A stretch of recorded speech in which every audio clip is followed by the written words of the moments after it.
Hello my YouTube family, स्वागत है आपका फार्मर बुक्स पावर चैनल पर। उम्मीद है कि आपको मेरी ऑडियो बुक पसंद आ रही होगी। अगर आपने मेरे चैनल को सब्सक्राइब नहीं किया है तो प्लीज़ सब्सक्राइब कर दे, बेल आइकन को प्रेस कर दे और ऑल नोटिफिकेशन को सिलेक्ट कर दे ताकि हर आने वाली वीडियोज़ की अपडेट आपके पास तुरंत पहुँच सके। वीडियो को लाइक ज़रूर कर देना। आज हम बात करने वाले हैं अध्याय नंबर 5 सबक नंबर 4 की, टैक्स का इतिहास और कॉरपोरेशंस की ताकत। मुझे याद है हमें स्कूल में रॉबिन हुड और उनके सुखी गिरोह की कहानी बताई गई थी। मेरे स्कूल टीचर का मानना था कि यह केविन कॉस्टनर की तरह एक रोमांटिक हीरो की अद्भुत कहानी है जो अमीरों को लूटता था और गरीबों में बांट देता था। मेरे अमीर डैडी की नज़र में रॉबिन हुड हीरो नहीं, बदमाश थे। रॉबिन हुड को गुजरे हुए तो लंबा समय गुजर चुका है, परंतु उसके अनुयायी आज भी जिंदा है।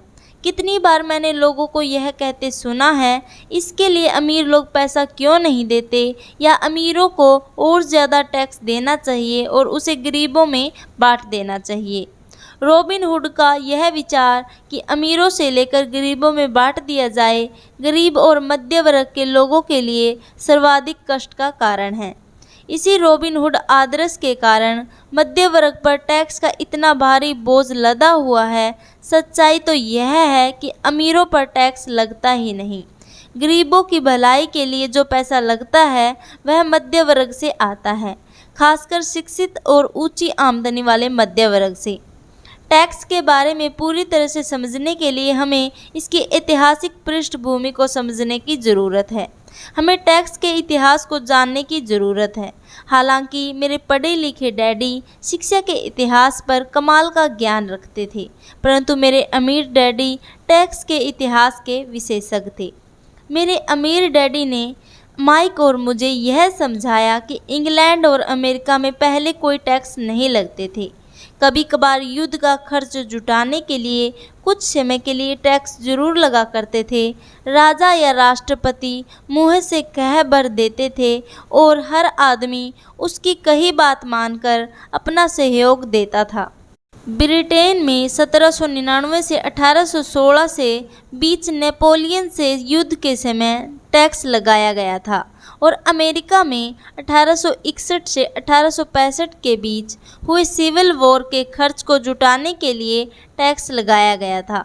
1874 में इंग्लैंड ने इनकम टैक्स को अपने नागरिकों पर स्थायी रूप से लागू कर दिया। 1913 में संविधान के 16वें संशोधन के साथ अमेरिका में भी आयकर स्थायी रूप से लागू हो गया। एक समय था जब अमेरिकी लोग टैक्स विरोधी हुआ करते थे। चाय पर बहुत ज़्यादा टैक्स लगने के कारण ही बोस्टन हार्बर भी प्रसिद्ध टी पार्टी की घटना हुई थी, जिसे क्रांतिकारी युद्ध को ताकत मिली थी। इंग्लैंड और अमेरिका दोनों को ही नियमित इनकम टैक्स के विचार को जनता के गले उतारने में लगभग 50 साल का समय लगा। इन ऐतिहासिक तिथियों से हमें यह पता नहीं चल पाता कि दोनों ही मामलों में टैक्स शुरू में केवल अमीरों पर लगाए गए थे। अमीर डैडी चाहते थे कि माइक और मैं इस बात को भी कभी न भूलें। उन्होंने स्पष्ट किया कि टैक्स का विचार लोकप्रिय बना और उसे ज़्यादातर लोगों ने सिर्फ इसलिए माना क्योंकि उन्हें यह बताया गया कि टैक्स अमीरों को सज़ा देने का और मध्य वर्ग व गरीबों को मदद देने का साधन है। इसी कारण जनता ने टैक्स कानून के समर्थन में वोट दिए और यह वैधानिक बन गया। हालांकि इसका मकसद अमीरों को दंड देना है, परंतु दरअसल यह उन्हीं लोगों को दंड देता है जिन्होंने इसका समर्थन किया था, यानी गरीब लोग और मध्य वर्ग। एक बार सरकार ने पैसे का स्वाद चख लिया तो उसकी भूख बढ़ती गई। अमीर डैडी ने कहा, तुम्हारे डैडी और मैं पूरी तरह विरोध में हैं। वह एक सरकारी ब्यूरोक्रेट है और मैं एक पूंजीपति हूँ। हमें विपरीत व्यवहार के कारण पैसे मिलते हैं और हमारी सफलता अलग अलग मानदंडों पर तोली जाती है। उन्हें पैसा खर्च करने और लोगों को काम देने के लिए पैसे दिए जाते हैं। वे जितना ज़्यादा खर्च करते हैं और जितना ज़्यादा लोगों को काम पर रखते हैं, उनका संगठन उतना ही बड़ा होता जाता है। सरकार में जितना बड़ा उनका संगठन होता है उतना ही ज़्यादा सम्मान उन्हें दिया जाता है।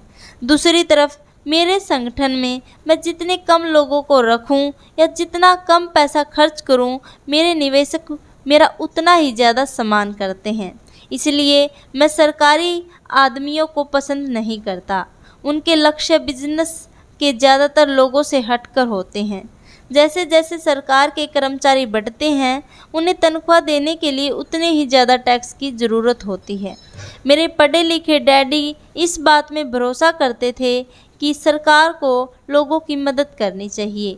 वे जॉन एफ कैनेडी से प्रेम करते थे और ख़ासकर पीस कॉर्प्स के विचार से। वे इस विचार को इतना ज़्यादा चाहते थे कि वे और मेरी माँ दोनों ही पीस कॉर्प्स के लिए काम करते थे और मलेशिया, थाईलैंड और फिलीपींस जाने वाले स्वयंसेवकों को प्रशिक्षित करते थे।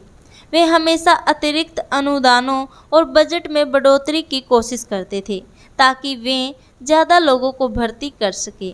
ऐसा वे शिक्षा विभाग की अपनी नौकरी में भी करते थे और पीस कोर्स में भी। यह उनका काम था।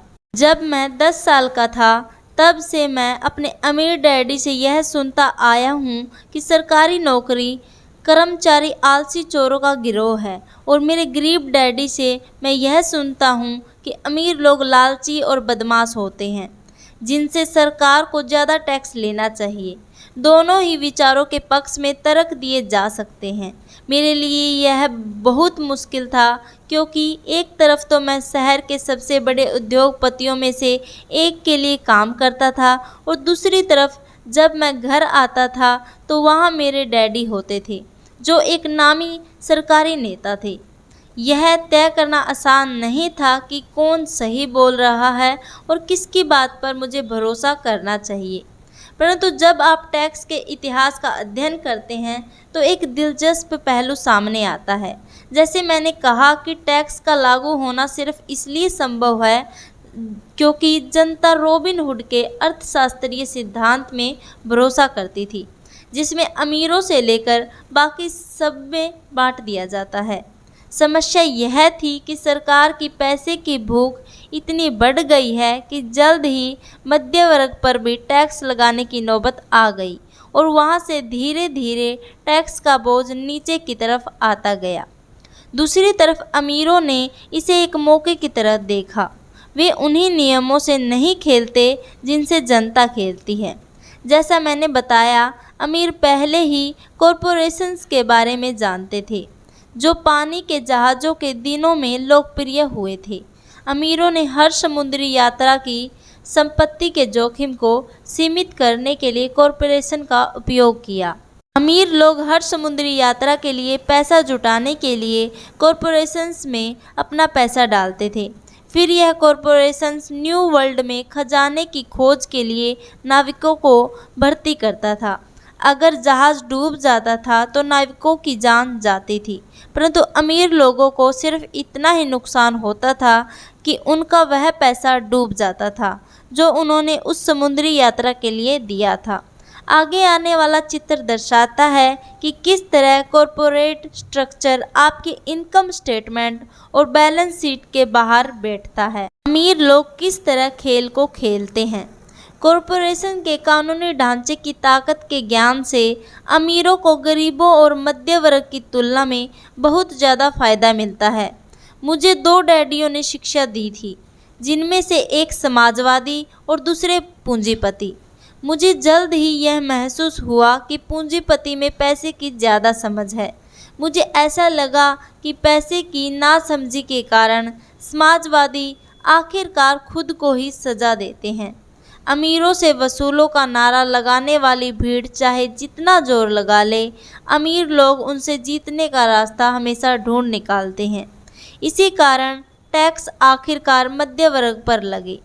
अमीरों ने बुद्धिजीवियों को अपनी बुद्धि से हरा दिया, सिर्फ इस कारण क्योंकि वे पैसे की ताकत को जानते थे और यह विषय स्कूलों में नहीं पढ़ाया जाता। अमीर लोगों ने बुद्धिजीवियों को किस तरह हराया। एक बार अमीरों से वसूलों का कानून पारित हुआ तो सरकार की तिजोरी में पैसा आने लगा। पहले तो लोग इस बात से खुश हुए, यह पैसा सरकारी कर्मचारियों और अमीरों को दिया जाने लगा। सरकारी कर्मचारियों के पास यह पैसा नौकरियों और पेंशनों के रूप में गया। अमीरों के पास यह पैसा उनकी फैक्ट्रियों के जरिए मिले सरकारी कॉन्ट्रैक्ट से आया। सरकार के पास ढेर सारे पैसे थे, परंतु उस पैसे के मैनेजमेंट की समस्या थी। उसमें कोई रीसर्कुलेशन नहीं था।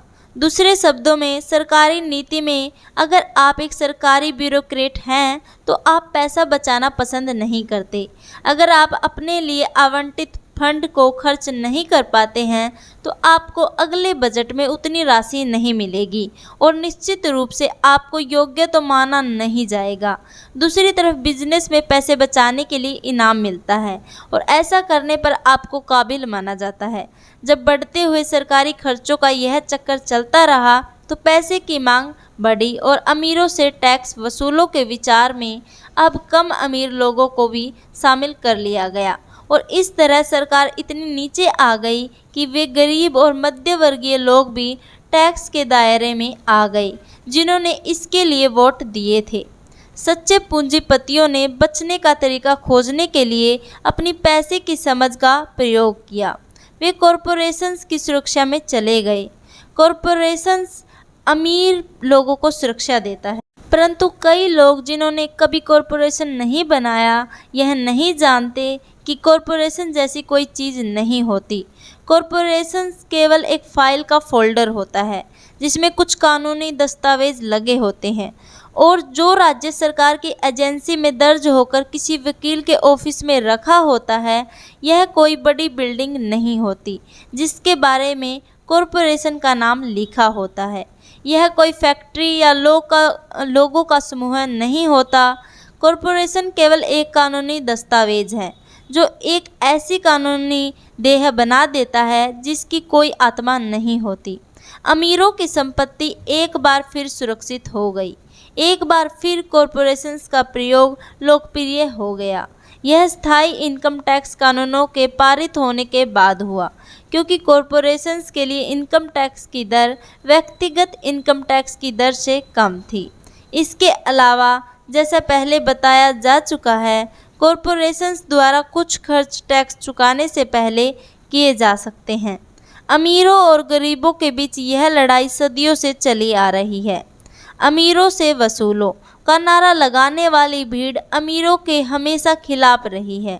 यह लड़ाई तब छिड़ती है जब कानून बनते हैं और यह लड़ाई अनंत काल तक चलती रहेगी। समस्या यह है कि जो लोग हारते हैं उनमें समझ की कमी होती है। हारने वाले लोग वे हैं जो हर सुबह उठकर तैयार होते हैं और अपनी नौकरी में कड़ी मेहनत करते हैं और उस पर टैक्स देते हैं। अगर वे यह समझ पाते कि अमीर लोग किस तरह से पैसे का खेल खेलते हैं तो वे भी इस खेल को उसी तरह खेल सकते। फिर वे पैसे से आज़ाद हो सकते और अमीर बन सकते। इसलिए मैं हर बार सिहर जाता हूँ जब भी मैं किसी को अपने बच्चे को यह सलाह देते सुनता हूँ कि स्कूल जाओ ताकि सुरक्षित नौकरी मिल सके। जिस कर्मचारी में पैसे की समझ नहीं है वह बच नहीं सकता, चाहे उसकी नौकरी कितनी भी सुरक्षित क्यों ना हो। औसत अमेरिकी व्यक्ति आज सरकार के लिए 5 से 6 महीने तक काम करता है ताकि वह टैक्स चुकाने के लिए पैसा जमा कर सके। मेरे विचार में यह समय बहुत ज़्यादा है। आप जितनी ज़्यादा मेहनत करते हैं आपको सरकार को उतना ही ज़्यादा टैक्स देना पड़ता है। इसलिए मेरा मानना है कि अमीरों से वसूलो का नारा उन्हीं लोगों पर भारी पड़ गया जिन्होंने इसके लिए वोट दिया था। हर बार लोग अमीरों को सज़ा देने की कोशिश करते हैं। अमीर लोग चुपचाप उसका पालन नहीं करते बल्कि वे पलटकर वार करते हैं। उनके पास पैसा, ताकत और इरादा होता है जिनके दम पर वे चीज़ों को बदल सकते हैं। वे चुपचाप बैठकर स्वेच्छा से ज़्यादा टैक्स नहीं चुकाते। वे ऐसे तरीके खोजते हैं जिनसे उन पर टैक्स का कम से कम बोझ पड़े। इसके लिए वे चतुर और स्मार्ट वकीलों तथा अकाउंटेंट्स की सेवाएं लेते हैं और राजनेताओं को मनाते हैं कि वे कानून बदले या कानूनी बचाव के रास्ते बनाएं। उनके पास परिवर्तन करवाने के लिए ज़रूरी संसाधन होते हैं। अमेरिका का टैक्स कानून भी टैक्स बचाने के लिए कई रास्ते प्रदान करता है। इनमें से ज़्यादातर रास्ते हर एक के लिए खुले हैं, परंतु इनका फ़ायदा सामान्य तौर पर अमीर लोग ही उठाते हैं, क्योंकि वे इनकी खोज करते हैं और ऐसा इसलिए होता है क्योंकि वे अपने काम से काम रखते हैं। उदाहरण के तौर पर लोकप्रिय शब्द 1031 इंटरनल रेवेन्यू कोड के अनुच्छेद 1031 का संक्षिप्त रूप है, जिससे रियल एस्टेट बेचने वाले को टैक्स चुकाने में देरी करने का मौका मिलता है। अगर वह ज़्यादा महंगे रियल एस्टेट को खरीदता है और सौदेबाजी में फ़ायदा नहीं लेता। रियल एस्टेट एक ऐसा पूंजी निवेश है जो इतना बड़ा टैक्स लाभ देता है। जब तक आप कम कीमत की प्रॉपर्टी बेचकर ऊंची कीमतों में बड़ी प्रॉपर्टी खरीदते रहते हैं, तो आपको तब तक टैक्स नहीं देना पड़ता जब तक कि आप उसे नकद ही न खरीदना चाहें। जो लोग कानून द्वारा दी गई इन टैक्स की छूटों का लाभ नहीं उठाते, वे अपनी संपत्ति वाले कॉलम को बनाने का एक बहुत बड़ा मौका खो देते हैं। गरीबों और मध्य वर्ग के पास उतने संसाधन नहीं होते। वे चुपचाप बैठे रहते हैं और सरकार की सुइयों को अपनी बाह पर लगने देते हैं और बल्क डोनेशन की इजाज़त दे देते हैं। आज मैं ज़्यादा टैक्स चुकाने वाले या कम छूट लेने वाले लोगों की संख्या से लगातार स्तब्ध होता रहता हूँ, और वे ऐसा सिर्फ इसलिए करते हैं क्योंकि वे सरकार से डरते हैं। और मैं जानता हूँ कि सरकार टैक्स एजेंट कितना डरावना होता है। मेरे कुछ दोस्त जिनके बिजनेस बंद हो गए हैं और इसके लिए सरकार दोषी थी, मुझे यह सब पता है, परंतु जनवरी से लेकर मई के पहले पखवाड़े तक सरकार के लिए काम करना एक बड़ी कीमत है जो हम टैक्स के डर के कारण चुकाते हैं। मेरे गरीब डैडी ने कभी पलटवार नहीं किया। मेरे अमीर डैडी ने भी कभी ऐसा नहीं किया। उन्होंने केवल खेल को चतुरता से खेला और उन्होंने ऐसा कॉरपोरेशंस के माध्यम से किया, जो अमीरों का सबसे बड़ा रहस्य है। अमीर डैडी से मेरा पहला सीखा गया सबक आपको याद होगा। मैं 9 साल का बच्चा था और मुझे उनसे बात करने के लिए बहुत समय तक इंतज़ार करना पड़ता था। मैं अक्सर उनके ऑफिस में बैठकर उनका इंतज़ार करता था। वे जानबूझकर मुझे नज़रअंदाज करते रहते थे। वे चाहते थे कि मैं उनकी ताकत को पहचानूं और एक दिन खुद भी इतना ही ताकतवर बनना चाहूं। जितने भी समय तक मैंने उनके मार्गदर्शन में पढ़ा और सीखा, उन्होंने मुझे हमेशा याद दिलाया कि ज्ञान ही ताकत है और पैसे के साथ जो बड़ी ताकत आती है, उसे बनाए रखने के लिए और उसे कई गुना करने के लिए सही ज्ञान की ज़रूरत होती है। उस ज्ञान के बिना संसार आपको इधर उधर धक्के मारता रहता है। अमीर डैडी हमेशा माइक और मुझे यह याद दिलाया करते थे कि सबसे ज़्यादा डरावना व्यक्ति बॉस या सुपरवाइज़र नहीं होता, बल्कि टैक्समैन होता है। अगर आप उसे मौका देते हैं तो टैक्समैन हमेशा आपसे से ज़्यादा वसूल कर लेगा। पैसा मेरे लिए काम करे, मैं पैसे के लिए काम न करूं। मेरा यह पहला सबक दरअसल ताकत के बारे में है। अगर आप पैसे के लिए काम करते हैं तो आप ताकत को अपने बॉस के हाथ में दे देते हैं। अगर आपका पैसा आपके लिए काम करता है तो आप ताकत को अपने पास रखते हैं और उसे काबू में रखते हैं। एक बार हमें हमारे लिए काम करने वाले पैसे की ताकत का ज्ञान हो जाए, फिर हमें पैसे के लिहाज से स्मार्ट हो जाना चाहिए और हमें डराने वाले लोगों से निपटने के रास्ते ढूंढ लेने चाहिए। इसके लिए आपके पास कानून की समझ होनी चाहिए और इस बात की भी कि सिस्टम कैसे काम करता है। अगर आप अज्ञानी हैं तो आपको आसानी से डराया जा सकता है। अगर आप जानते हैं कि आप क्या बात कर रहे हैं तो आपके पास बचने का मौका होता है। इसलिए अमीर डैडी स्मार्ट टैक्स अकाउंटेंट्स और वकीलों को इतना ज़्यादा वेतन देते थे। वकीलों को वेतन देना सरकार को टैक्स देने से सस्ता था। मेरे लिए उनका सर्वश्रेष्ठ सबक था स्मार्ट बनो ताकि तुम्हें इधर उधर धक्के न दिए जा सके। और मैंने ज़िंदगी भर इसे अपनाया। वे कानून जानते थे क्योंकि वे कानून का आदर करते थे। वे कानून जानते थे क्योंकि कानून न जानना बहुत महंगा साबित हो सकता था। अगर आप जानते हैं कि आप सही हैं तो आप किसी से भी उलझने से नहीं डरेंगे, चाहे आपका मुकाबला रॉबिन हुड और उसके गिरोह से ही क्यों ना हो। मेरे पढ़े लिखे डैडी मुझे हमेशा प्रोत्साहित करते थे कि मैं किसी अच्छे कॉरपोरेशन में बढ़िया सी नौकरी खोजूं। वे मुझे हमेशा उन अच्छाइयों के बारे में बताते थे जो कॉरपोरेट सीढ़ी पर चढ़ने से हासिल की जा सकती है। वे यह नहीं समझ पाते थे कि कॉरपोरेट नियोक्ता से मिलने वाले वेतन के चेक पर पूरी तरह निर्भर रहने से मैं एक ऐसी दुधारू गाय बन जाता जिसे दूहा जा सकता।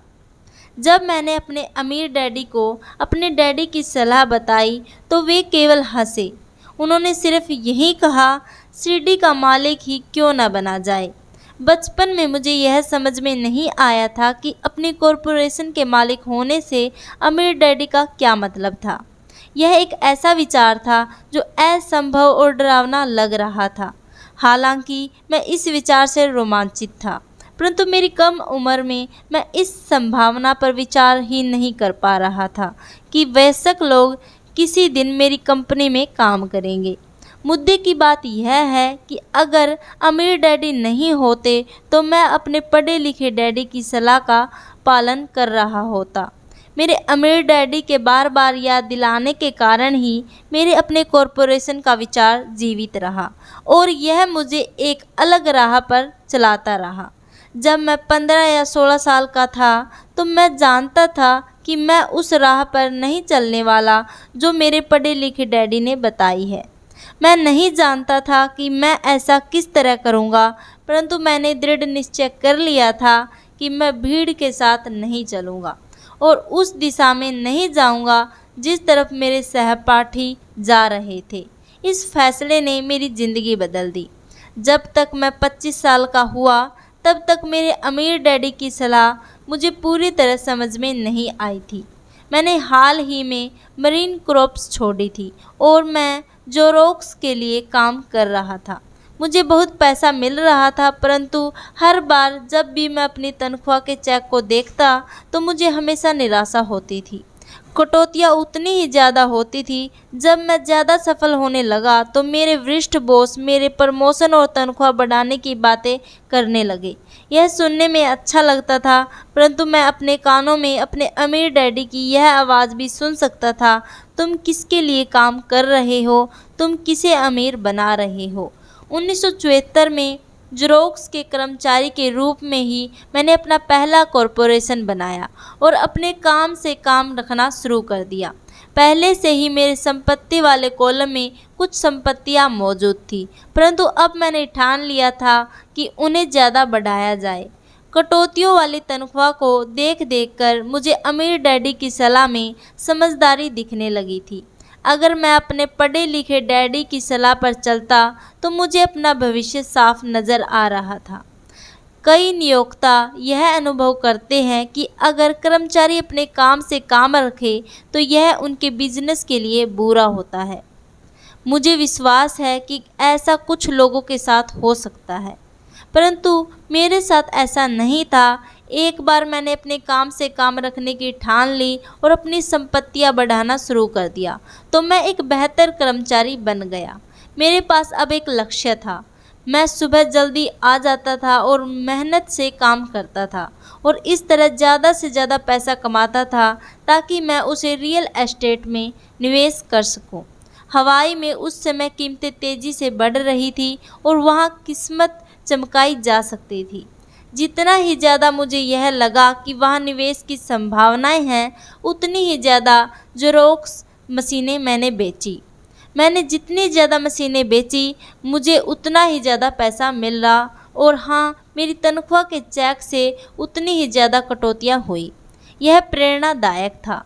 मैं कर्मचारी होने के जाल से बाहर निकलना चाहता था और इसीलिए मैं कम मेहनत करने के बजाय ज़्यादा कड़ी मेहनत करता था। 1978 तक मैं सेल्स में चोटी के 5 लोगों में से एक था। प्राय नंबर 1। मैं चूहा दौड़ से बहुत जल्दी बाहर निकलने के लिए बेताब था। 3 साल से भी कम समय में मैं जेरोक्स की तुलना में अपने छोटे से कॉरपोरेशन से कहीं ज़्यादा कमा रहा था, जबकि मेरा कॉरपोरेशन रियल एस्टेट में निवेश करने वाली कंपनी थी और वह पैसा जो मैं अपने कॉरपोरेशंस में अपनी संपत्ति वाले कॉलम में बना रहा था, वह पैसा मेरे लिए काम कर रहा था। मुझे कॉपियर बेचने के लिए दरवाजे खटखटाने की ज़रूरत नहीं थी। अमीर डैडी की सलाह में मुझे ज़्यादा समझदारी दिख रही थी। जल्दी ही मेरी प्रॉपर्टी से आने वाला कैश फ्लो इतना ज़्यादा हो गया कि मेरी कंपनी ने मेरे लिए मेरी पहली कार खरीदी। जेरोक्स के लोगों को लगा कि मैं अपने कमीशन बेच रहा हूँ, परंतु मैं ऐसा नहीं कर रहा था। मैं अपने कमीशन को संपत्तियों वाले कॉलम में निवेश कर रहा था। मेरा पैसा और ज़्यादा पैसा कमाने के लिए कड़ी मेहनत कर रहा था। मेरी संपत्ति वाले कॉलम का हर डॉलर एक बढ़िया कर्मचारी था, जिसकी कड़ी मेहनत के कारण और ज़्यादा कर्मचारी तैयार होते थे और वे सब मिलकर अपने बॉस को एक नई कार तोहफे के रूप में दे देते थे, और वह भी टैक्स चुकाने के पहले। मैंने जेरोक्स के लिए ज़्यादा कड़ी मेहनत करना शुरू कर दिया।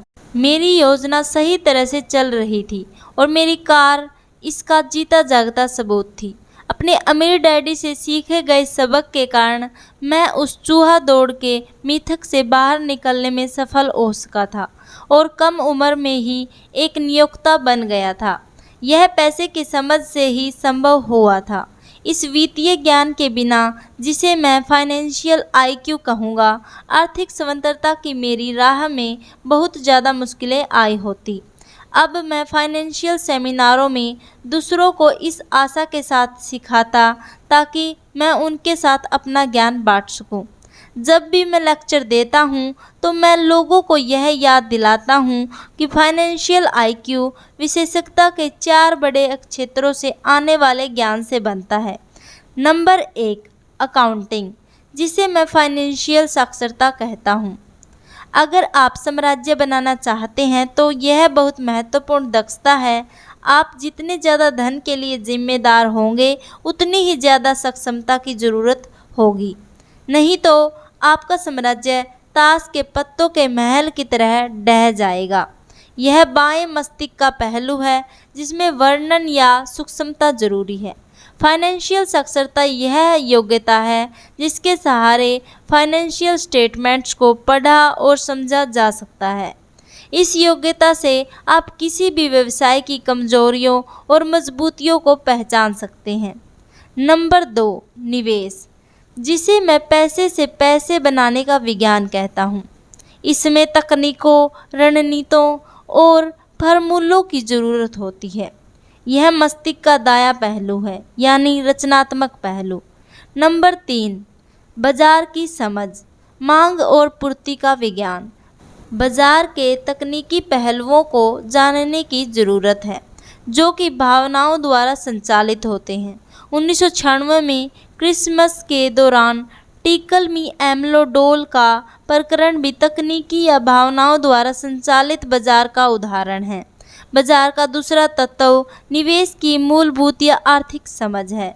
क्या किसी निवेश में समझदारी या वर्तमान बाजार की परिस्थितियों के हिसाब से ऐसा करना नासमझी है? कई लोग यह सोचते हैं कि बाजार को समझना या निवेश की अवधारणाएं बच्चों को समझ में नहीं आएगी क्योंकि ये जटिल होती है। वे यह नहीं देख पाते कि बच्चे इन विषयों को अनुभूति से समझ लेते हैं। जो लोग एमलो डोल से परिचित नहीं होंगे, उनके लिए यह एक सीसम स्ट्रीट कैरेक्टर थी जिससे क्रिसमस के पहले बच्चों में खूब प्रचारित किया गया था। लगभग सभी बच्चे इसे खरीदना चाहते थे और अपनी क्रिसमस की सूची में उन्होंने इसे सबसे ऊपर रखा था। परंतु क्रिसमस के लिए इसका विज्ञापन करने के बाद जब यह बाजार से गायब हो गई तो कई लोग यह सोचने लगे कि कहीं कंपनी ने जानबूझकर तो इसे बाजार से गायब नहीं कर दिया है। इसकी मांग बहुत ज़्यादा थी और पूर्ति बहुत कम, इसलिए बाजार में भगदड़ और हड़बड़ी का माहौल बन गया। स्टोर्स में जब खरीदने के लिए कोई डॉल नहीं बची तो दुकानदारों और दूसरे खिलौने बनाने वालों ने इसमें मुनाफा कमाने का मौका देखा। जिन्हें डॉल नहीं मिल पाई थी वे दुर्भाग्यशाली मम्मी डैडी क्रिसमस के लिए कोई दूसरा खिलौना खरीदने के लिए मजबूर हो गई।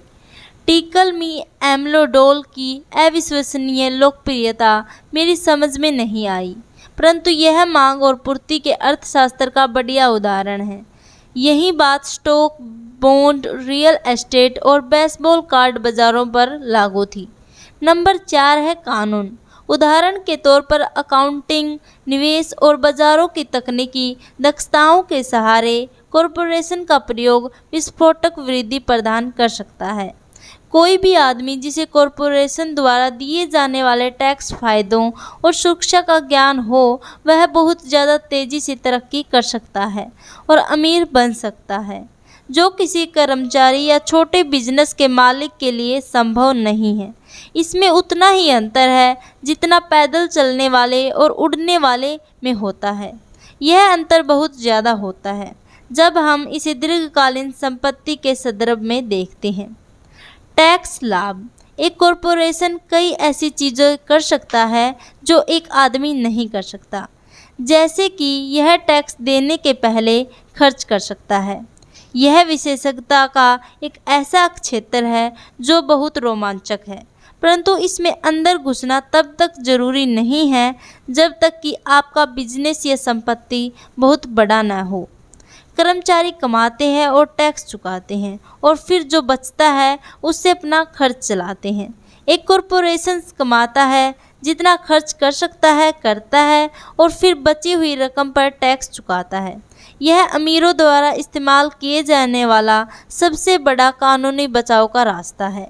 इन्हें बनाना आसान है और बहुत ज़्यादा महंगा नहीं, बशर्ते कि आपके पास अपने खुद के निवेश हो जो अच्छा कैश फ्लो दे रहे हो। उदाहरण के तौर पर अपने कॉरपोरेशंस का फ़ायदा यह है, घूमने जाने का कार्यक्रम हवाई में बोर्ड मीटिंग बन जाता है। कार का भुगतान, बीमा, रिपेयर इत्यादि कंपनी खर्च में डाल दिए जाते हैं। हेल्थ क्लब की सदस्यता भी कंपनी खर्च है। कानूनी मुकदमों से सुरक्षा। हम एक कानूनी समाज में रह रहे हैं। हर आदमी आपसे फ़ायदा चाहता है। अमीर लोग अपने क्रेडिटर्स से अपनी ज़्यादातर संपत्ति को छुपाने के लिए कॉरपोरेशंस और ट्रस्ट्स का सहारा लेते हैं।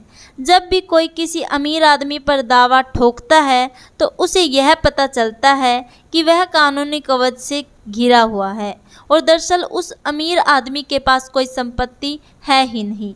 वे हर चीज़ पर नियंत्रण रखते हैं, परंतु वे किसी चीज़ के मालिक नहीं होते। गरीब और मध्यवर्गीय लोग हर चीज़ के स्वामी होने की कोशिश करते हैं। उन्होंने रॉबिन हुड की कहानी से यह सीखा कि अमीरों से वसूलो, गरीबों में बांट दो। इस पुस्तक का लक्ष्य यह नहीं है कि कॉरपोरेशंस बनाने का तरीका बताया जाए, परंतु मैं कहूँगा कि अगर आपके पास किसी तरह की वैध संपत्तियाँ हो तो आप जितनी जल्दी हो सके कॉरपोरेशंस द्वारा दिए जाने वाले फ़ायदों और सुरक्षा के बारे में ज़्यादा जान लें। इस विषय पर कई पुस्तकें लिखी गई है जो इन फ़ायदों के बारे में विस्तार से बताती है और कॉरपोरेशंस बनाने के लिए ज़रूरी सीढ़ियों को भी समझती है। एक पुस्तक खास तौर पर बहुत अच्छी है जिसका शीर्षक है ink and grow rich.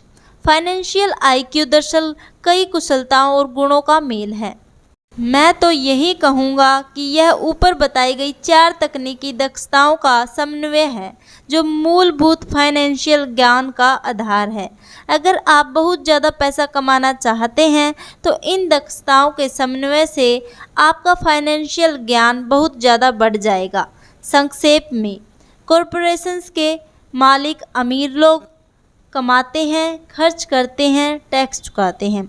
Corporations के लिए काम करने वाले कर्मचारी कमाते हैं, टैक्स चुकाते हैं और खर्च करते हैं। आपकी संपूर्ण फाइनेंशियल रणनीति के लिए हम आपकी संपत्तियों के चारों तरफ कॉरपोरेशंस का कवच लपेटने की बहुत ज़्यादा सलाह देते हैं। धन्यवाद दोस्तों, उम्मीद है कि आपको मेरी ऑडियो बुक पसंद आ रही होगी। अगर आपने मेरे चैनल को सब्सक्राइब नहीं किया है तो प्लीज़ सब्सक्राइब कर दें, बेल आइकन को प्रेस कर दें और ऑल नोटिफिकेशन को सिलेक्ट कर दें ताकि हर आने वाली वीडियोस की अपडेट आपके पास तुरंत पहुंच सके। वीडियो को लाइक ज़रूर कर देना। धन्यवाद।